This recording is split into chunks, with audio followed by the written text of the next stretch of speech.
We are working our way through some of the background of the Jewish Roman relationships as they pertain to what happens when Jerusalem ends up being destroyed in AD 70.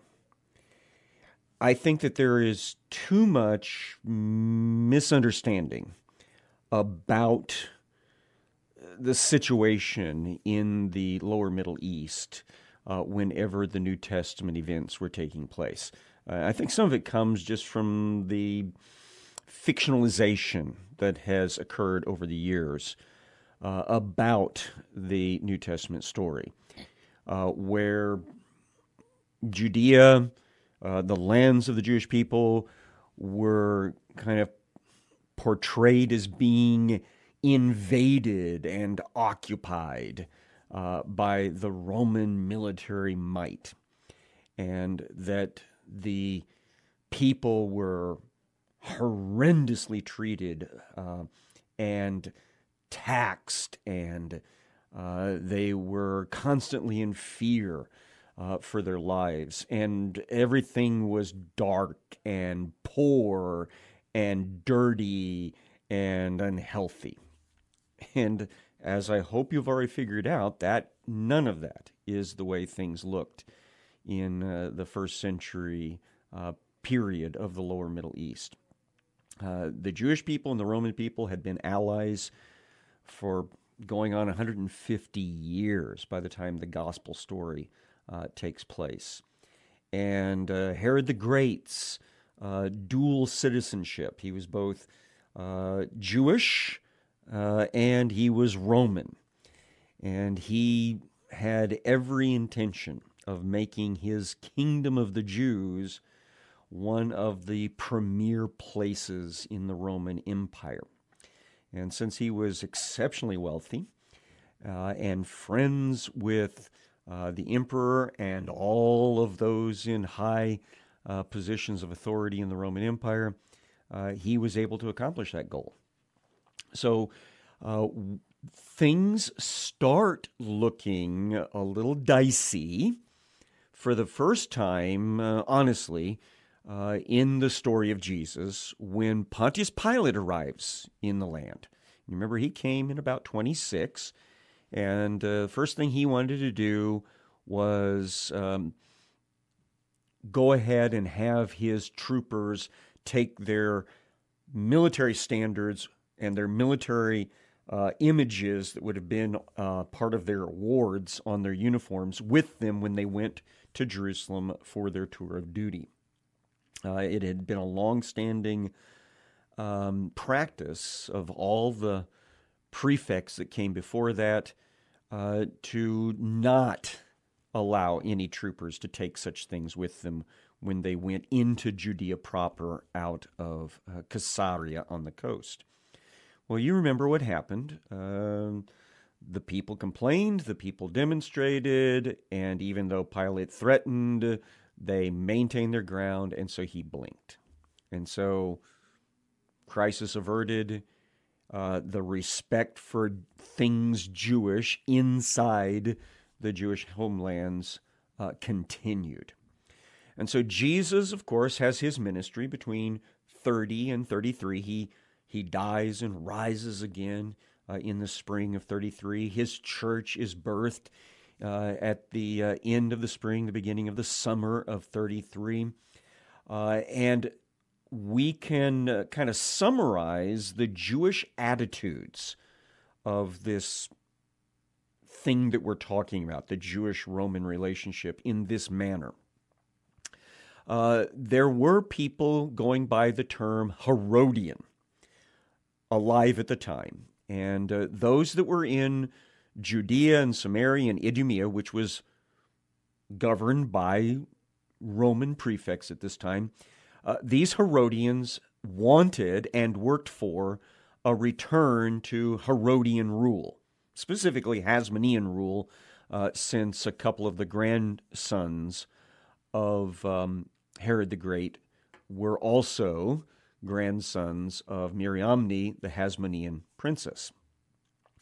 And The Herodians were okay, I think, most of them, with the idea that the Herodian family was tightly aligned to Rome.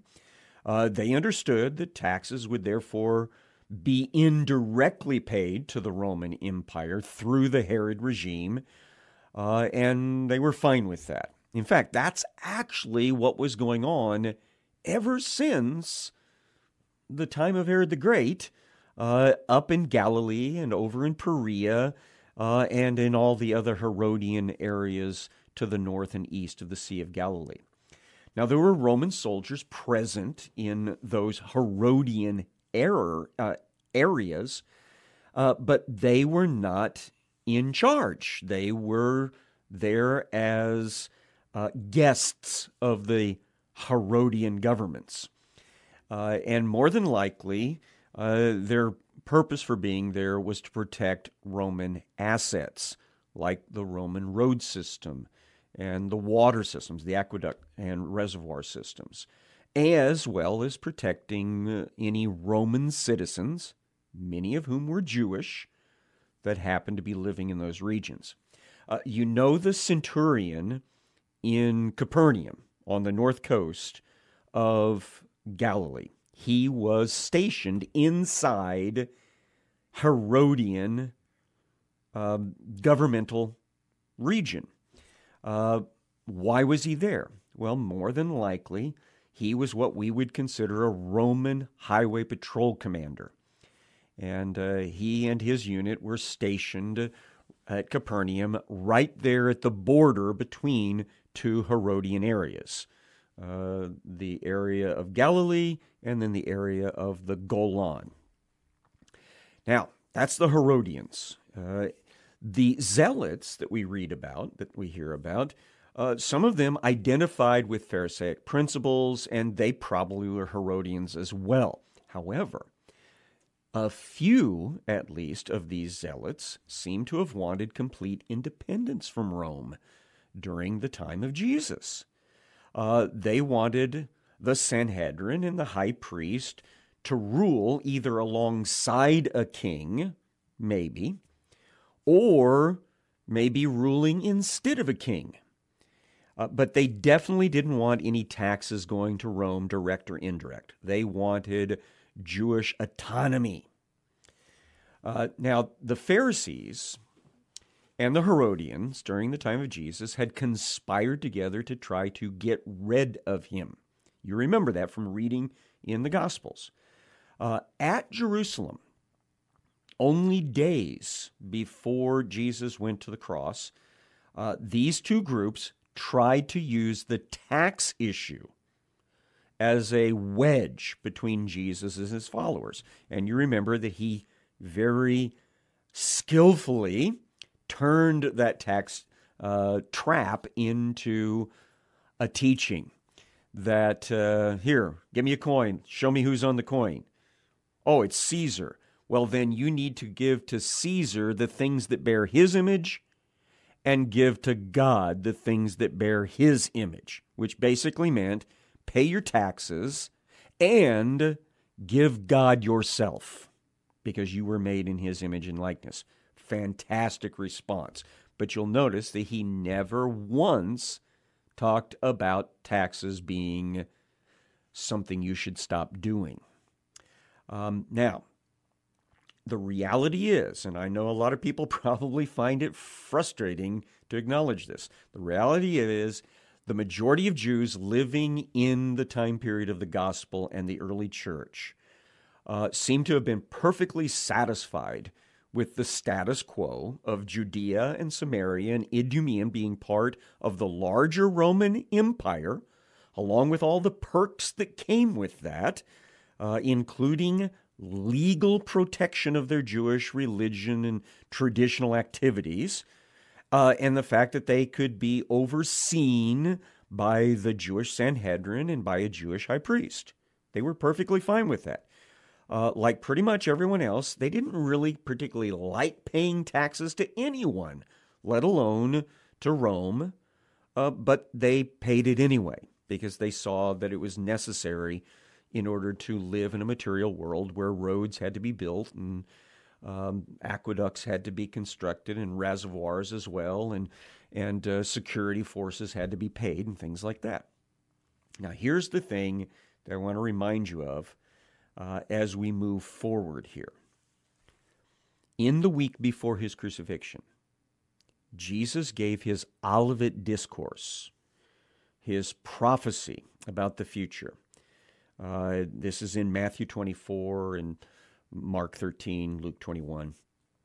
And he prophesied that within the lifetime of his apostles, of his followers, that civil order between the Jews and Romans and between Jews and Jews was going to disintegrate and fall apart, and that this would eventually result in the destruction of the temple of Herod and of Jerusalem, and would bring an end to the Jewish nation state.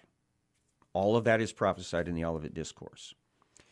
And so what we're going to focus on as we move into the next half of our buildup to the destruction of Jerusalem is how Jesus was proved right in all of those predictions. Now, another thing that you know from the gospel story is that the Sanhedrin and the high priest were very concerned about riots at Jerusalem, which might follow their public arrest of Jesus during Passover, because that would then signal to the Romans, who were in control of that Judean region, that they couldn't keep the peace. And whenever that happened in the history between Roman leadership and Jewish leadership, the Jewish leadership would be changed out. And so they didn't like that idea. And so that's why they said, let's not arrest him until after the Passover is over, and we don't want to risk a full-blown riot. Now, of course, it didn't happen that way. Circumstances actually had Jesus crucified during the Passover time.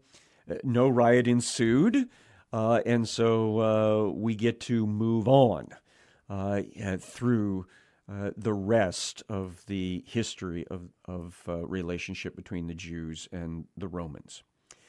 Now, you also know that Pilate simply would not rubber stamp the Sanhedrin's condemnation of Jesus. And as soon as that became obvious to them, they tried to up the ante and accuse Jesus of all sorts of things which the Romans should be willing to execute him on, such as they accused Jesus of inciting people not to pay taxes, which was not true. And they tried to convince Pilate that Jesus was claiming to be, quote, King of the Jews, end quote, which would therefore make him a usurper against the Roman Jewish status. And, of course, Pilate, as you read through the Gospels, did not see any validity in that charge either. The only thing that finally forced Pilate's hand was when they threatened to report him to Tiberius as not being a friend by allowing a Jewish king to run loose on the landscape.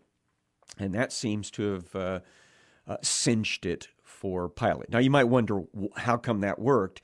Well, the best explanation is that Pilate had been appointed to his position back in 26 with the help of a man named Sejanus, who then turned out to be a usurper against Tiberius in the latter part of 31. And a cleaning of house followed the execution of Sejanus.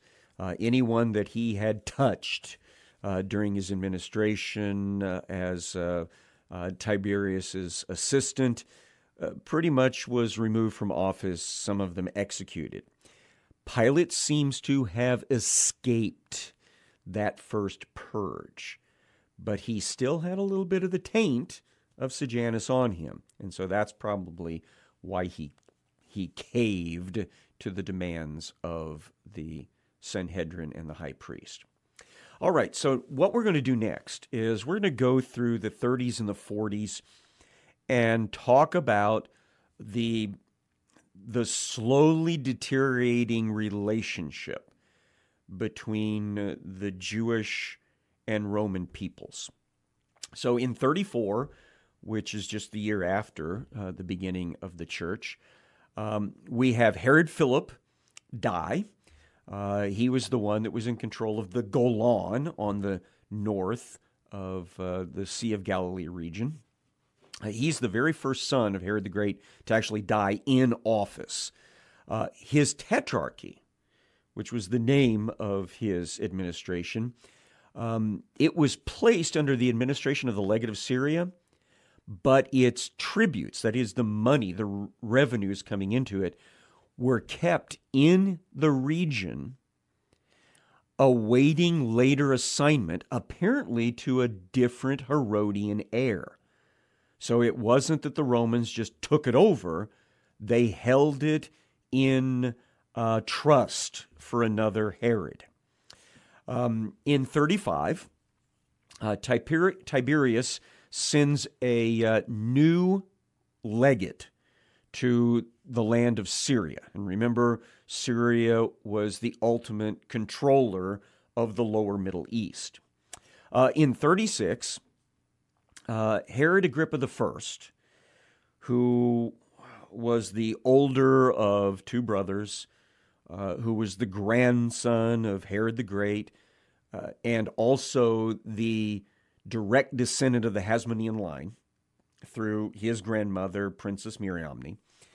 This Herod Agrippa I had proved himself to be an absolute wastrel. He'd grown up in Rome. He was pretty much a rich brat, a rich royal brat. And he ended up owing a whole bunch of money to people all over the empire. And by the time 36 rolled around, he'd kind of bounced around ahead of the collection efforts for all of that money. He eventually landed back in Galilee, Perea, where he mooched off his sister, Herodias, and her husband, who happened to be his uncle, Herod Antipas, the Herod of the gospel story. And eventually, when he was pretty much told to get a job or get out, he decided he'd go back to Italy, where he'd grown up in the royal palace of Augustus. And he made arrangements to go and visit Emperor Tiberius, who was on the island of Capri. But when Tiberius found out that he owed money all over the empire, he refused to see him until those debts were paid. And so what happens is Agrippa goes and attaches himself to the young man Caligula, who was hoping to soon become the emperor. All right, so this is where you can see that the Jewish Roman world is just so closely tied to one another. Now, in the fall of 36, the Tetrarch Antipas suffered a major military defeat at the hands of King Aretas of Arabia, who was his former father-in-law. You might remember. Antipas had divorced his wife, a princess of Arabia, so that he could marry the wife of his brother who had divorced her husband, Herodias. And they were together, and John the Immerser had called them on the carpet about it, had told them that this was a sin and they needed to repent of it. And that eventually got him arrested and then beheaded. A whole bunch of Jewish people who knew that story well felt like this military defeat in 36 was it was a defeat brought on by God to judge them for the death of the great prophet John. Now, you should understand that our young hero Saul, who becomes the Apostle Paul, he happened to be in Damascus when this whole border dispute was going on, and he barely got out through the wall, through a window in the wall in the middle of the night during all this border dispute. So that kind of ties into more Book of Acts stories for us. Well, Antipas was not going to stand for being beat up by his non-Roman former father-in-law. So he appealed to Emperor Tiberius, for assistance in punishing this man, Aretas, for what he'd done. More on that later. Around this same time, Pilate is still the governor of not just Judea and Idumea, which are mostly Jewish people. He's also the governor of Samaria to the north. And there's a Samaritan messianic figure that starts causing trouble. It's actually a cult. And so Pilate goes in there and he puts down this cult with lethal force. Hold that thought, because there's a lot of things happening at the same time here. Back in Italy, around this same time, Herod Agrippa I, the guy that owes so much money and Emperor Tiberius doesn't want to see him anymore, he's hanging out with his buddy Caligula, and he prays out loud to God about Caligula. He says, may God, if only God would take Tiberius now so that you could rule. And Herod's chauffeur passed that information along to to Tiberius, who had Agrippa arrested and put in chains to await trial. And so that's where Agrippa is going to spend the next 6 months, in iron chains, waiting disposition of his case, of waiting or praying for the death of the current emperor. Now, it's now the winter of 36 going into 37. Remember the Samaritans. They complained to the legate of Syria that Pilate had overreacted to the Messianic cult in Samaria and had killed a lot of innocent people. So Vitellius, the legate of Syria, appoints his friend and companion Marcellus to become the new prefect of Judea, Idumea, and Samaria, and he ordered Pilate, you go to Rome and explain yourself to Tiberius. And so off Pilate goes. He's done. Now, Vitellius then, right around the same time, receives, Tiberius has already received the request for military assistance from Herod Antipas, so he sends a message to Syria saying, Vitellius, go punish Aretas. You can either bring him here alive to see me, or you can bring his head. Either one, whatever it takes. And that brings us then to 16 March of 37. That's the day that Tiberius died, and Caligula became the new emperor. But remember,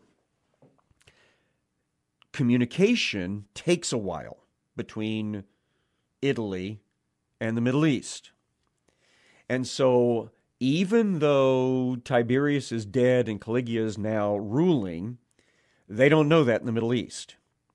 So Legate Vitellius goes to Jerusalem to kind of do a follow-up to Pilate leaving and his guy arriving to be the new prefect.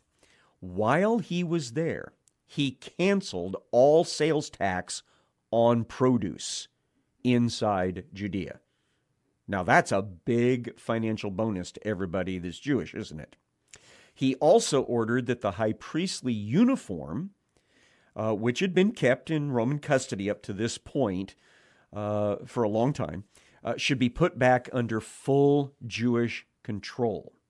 And then he swapped out high priest Joseph Caiaphas from the gospel stories for one of his brothers-in-law, Jonathan, before he went back to Antioch.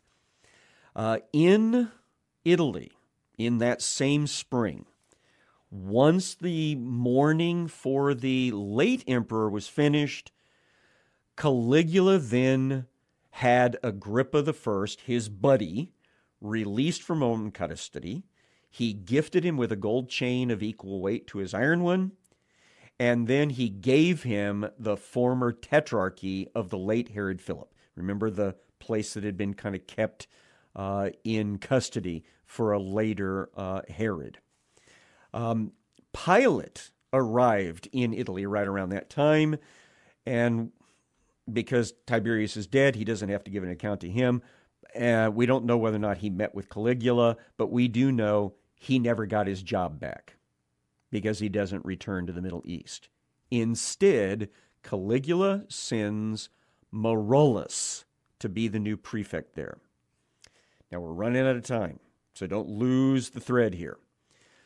In the Middle East, Vitellius receives a letter from the late Tiberius. He doesn't know he's dead, telling him to invade Arabia, which he then does. He takes 2 legions and a whole bunch of horsemen and starts down the coast. When he crosses into Judea, something significant happens that I want to talk to you next time we get together.